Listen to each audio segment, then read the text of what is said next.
have a very strong background in the usual and classic sports business. I work for Sport and Mark, for Replicom and for Nielsen Sports now for almost 7 years. And esports was something I was always interested in, especially in the industry behind all these sporting events. But I was not the classic recipient or gamer. When Nielsen decided last year, okay, esports is very interesting for us, I was immediately all over my colleagues and said, hey, I want to be part of it. And I want to help the industry grow and get more serious and help develop it. So that's my take on esports.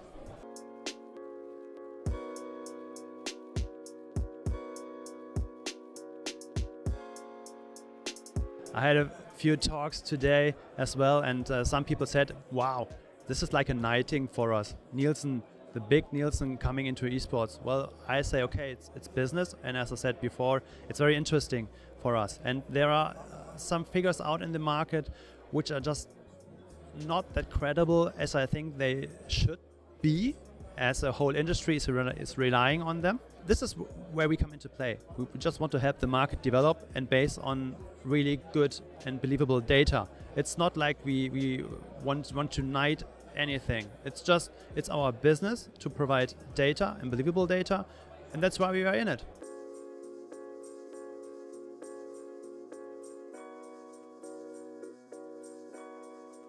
Many esports companies developed here in Germany, so we have a strong heritage in all over esports.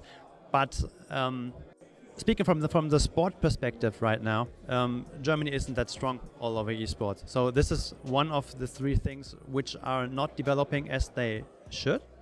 Still, we have a huge audience. This is the second one. Many people like to watch esports in Germany and are very interested in this field and this topic. But yeah, the lack of regional teams, even though SK Gaming is based in Cologne but playing purely with Brazilians, it's not a point of decision for people where they would like to have SK Gaming as their favorite team or not, but it would help having more regional players on the team. Back to the business side, Germany is very strong with all over the esports industry because we have the ESL here in Cologne, and Riot has its European headquarters in Berlin.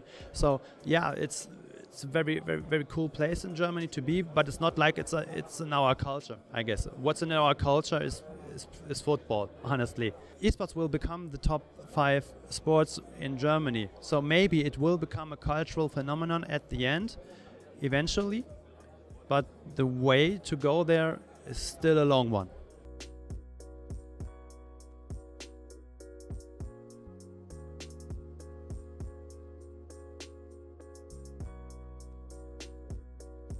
It's because most of the brands which are investing into esports right now make very believable activations, and we have many endemic brands within sponsoring in esports. So this makes it easy for the target group to believe what the brands are doing, like PaySafeCard, which has a huge business in esports and makes very believable activations.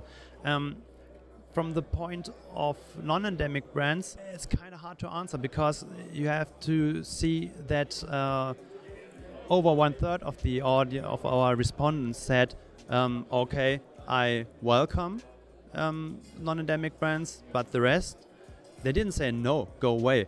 But there's another 1/3 who said at least they have to do something with esports. They have to do some business here. So non-endemic brands are not they are not denied, but they're not that welcomed as one may think.